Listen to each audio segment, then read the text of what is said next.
मगर और बंदर की कहानी। एक जंगल में एक मीठी नदी किनारे एक बड़ा जामुन का पेड़ था।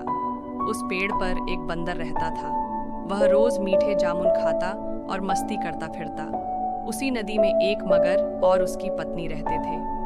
एक दिन मगर उसी पेड़ के नीचे आराम कर रहा था। तब बंदर ने उसे मीठे जामुन दिए। मगर को जामुन बहुत स्वादिष्ट लगे। उस दिन से मगर और बंदर अच्छे दोस्त बन गए। बंदर रोज मगर को मीठे जामुन देता और मगर खुशी से बातें करता। एक दिन मगर जामुन लेकर घर गया और अपनी पत्नी को भी चखवाए।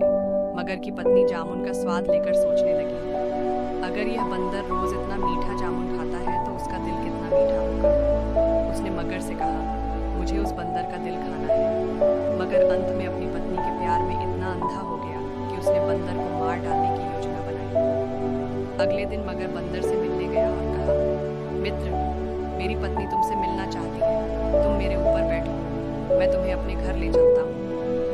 बंदर भोला था। उसने मगर की बातें सुनकर खुशी खुशी मगर